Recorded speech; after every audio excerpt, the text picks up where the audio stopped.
बिस्मिल्लाहिर्रहमानिर्रहीम। अस्सलाम वालेकुम। खुश रहें, आबाद रहें, जहाँ भी रहें हैप्पी रहें और हेल्दी रहें। तो मैं हूँ फ़ायज़ा और वेलकम करती हूँ आपको चटपटे पकवान में। आज ये चटपटे पकवान में बना रही हूँ एक और रमज़ान स्पेशल रेसिपी। आज बनाऊँगी मैं दही फुल्कियाँ, जिसमें जो फुल्कियाँ मैंने तैयार की हैं वो होममेड हैं और ये मैंने बेसन से बनाई हैं। देखें ये कितनी सॉफ्ट लग रही हैं और बाज़ार वाले दही बल्लों से ये 100 गुना टेस्टी और सॉफ्ट हैं। तो आप भी इस रेसिपी को रमज़ान में ट्राई करें या जब भी कोई गेस्ट आए तो आप इस रेसिपी को बना सकते हैं। तो चलें जी, जल्दी से चलते हैं अपने किचन में। रेसिपी अच्छी लगे तो प्लीज़ आप सब लोगों से गुजारिश है कि रेसिपी को लाइक भी कर दें। तो यहाँ पे एक बाउल में मैंने ले लिया है 1.5 कप मैं ले रही हूँ बेसन, जिसे मैंने अच्छे से छान लिया है। और छानने के बाद देखें मैं इसमें कुछ स्पाइसेस ऐड करूँगी। मोटी कुटी हुई लाल मिर्च हाफ़ टी स्पून डालूँगी। इसके अलावा इसमें जाएगा ज़ीरा, सफ़ेद ज़ीरा जाएगा 1 टीस्पून के बराबर। और इसमें चला जाएगा नमक। नमक मैं डाल रही हूँ यहाँ पे 1 टीस्पून। आप अपने टेस्ट के अकॉर्डिंग भी यहाँ पे शामिल कर सकते हैं। इसके अलावा इसमें डालूँगी मैं एक छोटी सी प्याज है, जिसे मैंने ऑमलेट कट में काट लिया है। और इसके बाद इसमें जाएगा हरा धनिया, तकरीबन 3 टेबलस्पून है हरा धनिया, धो के अच्छे से चॉप कर लें। इसके बाद इसमें शामिल करने लगी हूँ, मेरे पास 1/4 टीस्पून है, तकरीबन 2 चुटकी के बराबर यहाँ पे मेरे पास है मीठा सोडा, या जिसे बेकिंग सोडा भी बोला जाता है, वो इसमें शामिल कर दें। थोड़ा थोड़ा सा पानी ऐड करें और इसका एक बैटर बना लें। आप देख रहे होंगे कि मैंने इसमें प्याज और हरा धनिया शामिल किया है। अमूमन ये चीज़ें दही फुल्कियों में या दही बल्लों में इस्तेमाल नहीं की जाती, मगर आप मेरे तरीके से बना के देखें, आपको ये रेसिपी बहुत ही डिफरेंट और बहुत ही मज़े की लगेगी। तो तकरीबन यहाँ पे आधा कप पानी मैंने इसमें शामिल कर दिया है। और यहाँ पे हमने बेसन को बहुत अच्छे से बीट करना है, चाहे तो हाथ की मदद से कर लें या फिर आप यहाँ पे विस्क की मदद से भी इनको अच्छे से फेंट सकती हैं। तकरीबन 3 से 4 मिनट आपने लगातार इसको फेंट लेना है। इससे क्या होगा कि बेसन में एयर डेवलप हो जाएगी, ये फ्लफ़ी सा हो जाएगा, लाइट सा हो जाएगा। और जो हम इसकी पकौड़ियाँ तलेंगे, फ्राई करेंगे, वो बहुत सॉफ्ट बनेंगी और इनके अंदर गुठली भी नहीं रहेगी। मुझे बहुत सारे कमेंट आते हैं कि जब हम दही बल्लों के लिए फुल्कियाँ या भल्ले बनाते हैं तो उसमें गुठली बाकी रह जाती है।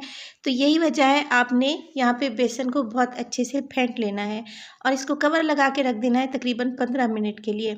एक दूसरे बाउल में मैंने ले लिया है 1 किलो दही और इसमें शामिल किया है 1 टीस्पून भुना हुआ कुटा हुआ ज़ीरा।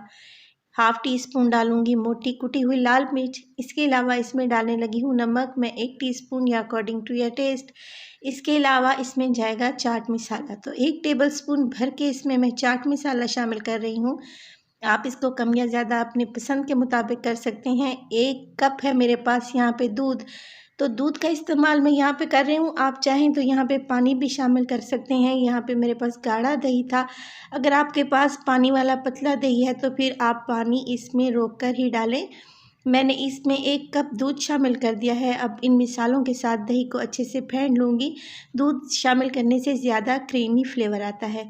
ये देखें, ये अच्छे से फेंट चुकी है दही और इसमें कोई भी गुठली बाकी नहीं है, मगर मुझे अभी ये गाढ़ी लग रही है, तो मज़ीद आधा कप मैं इसमें पानी शामिल कर दूँगी।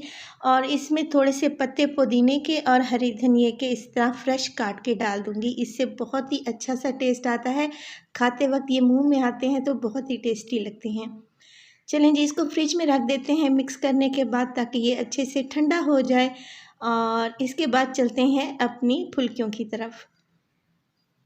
तो यहाँ पे देखें, फुल्कियाँ जो मैंने बना के रखी थी, तकरीबन 15 मिनट के रेस्ट के बाद आप देख रहे होंगे बेसन कितना अच्छा सा फ्लफ़ी नज़र आ रहा है।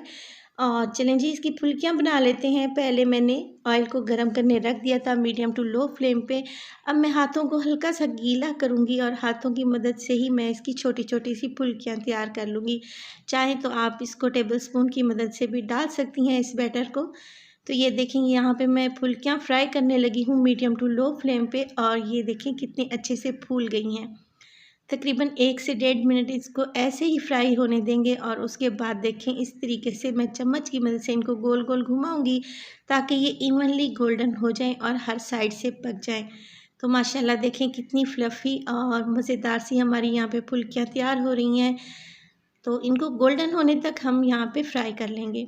तो यहाँ पे देखें तकरीबन 5 से 7 मिनट के बाद ये लाइट गोल्डन कलर में आ चुकी हैं और अच्छे से फ्राई हो चुकी हैं। इनको निकाल लेंगे एक प्लेट में और इसी तरीके से हम बाकी की फुल्कियाँ पहले फ्राई कर लेंगे। तो आप सब लोगों से गुजारिश है कि आपको रेसिपी अच्छी लग रही हो तो प्लीज़ लाइक कर दिया करें और चटपटे पकवान को सब्सक्राइब भी कर लें। तो यहाँ पे देखें तमाम फुल्कियाँ मैंने इसी तरीके से तैयार कर ली हैं। अब जो ठंडा किया हुआ दही था मैंने उसको फ्रिज से निकाल लिया है और ये सारी फुल्कियाँ मैंने दही में डाल दी हैं। स्पैचुला की मदद से देखिए मैं इनको डिप कर रही हूँ ताकि दही का अच्छा सा फ्लेवर इन फुल्कियों के अंदर चला जाए और ये मज़ीद सॉफ्ट हो जाए। तो डिप करने के बाद आपने इनको मज़ीद 15 मिनट के लिए रख देना है ताकि ये अच्छे से डबल साइज़ में आ जाएं और तमाम जो इसमें दही का पानी है वो अपने अंदर एब्ज़ॉर्ब कर ले।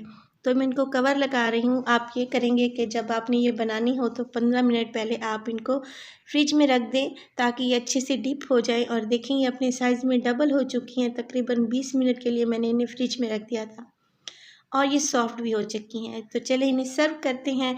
सबसे पहले बाउल में मैंने ले लिए हैं चने, तकरीबन 4 टेबलस्पून उबले हुए चने हैं और उबले हुए आलू हैं 4 टेबलस्पून। इसके अलावा इसमें डालूँगी मैं प्याज हल्का सा और इसके बाद इसमें कटा हुआ टमाटर डालेंगे। टमाटर के बीज मैंने रिमूव कर दिए थे। आप चाहें तो यहाँ पे हरी मिर्च का इस्तेमाल भी कर सकते हैं।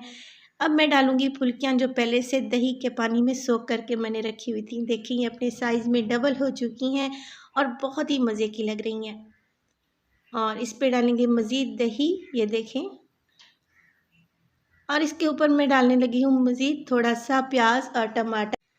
तो हरी चटनी का यहाँ पे हम इस्तेमाल करेंगे हरा धनिया, पुदीना, हरी मिर्च, एक जवा लहसुन और थोड़ा सा ज़ीरा, नमक डालकर मैंने इसे मिक्सी में अच्छे से पीस लिया है। तो हमारी मज़ेदार सी हरी चटनी तैयार है। तो जब आप दही फुल्कियों को सर्व करने लगें तो ये सारी चीज़ें उसी वक्त ऐड करें। यहाँ पे मेरे पास है ये देखिए खट्टी मीठी इमली की चटनी। इमली की चटनी मेरे चैनल पे अपलोड है, आप चाहें तो विज़िट कर सकते हैं। चटनी डालने के बाद इस पे डालूँगी मैं थोड़ा सा चाट मसाला और 1 चुटकी के बराबर इसमें लाल मिर्च का पाउडर। मज़ेदार से हमारी दही फुल्की तैयार है। बहुत ही यम्मी है और आप इसको बनाएं और एंजॉय करें। रमज़ान शरीफ में इस रेसिपी को ज़रूर ट्राई करें। ठंडा ठंडा सर्व करें, आपको खाकर मज़ा ही आ जाएगा। देखें ये कितने यम्मी लग रहे हैं। तो मेरे तो मुंह में पानी आ रहा है। उम्मीद करती हूँ आपको रेसिपी पसंद आई होगी। रेसिपी पसंद आए तो प्लीज़ लाइक कर दिया करें और इसे अपने फैमिली और फ्रेंड्स में भी शेयर किया करें। तो अपना बहुत सारा ख्याल रखिएगा और फ़ाइज़ा को भी अपनी दुआओं में याद रखिएगा। मुझे दीजिए इजाज़त। टिल देन अल्लाह निगहबान।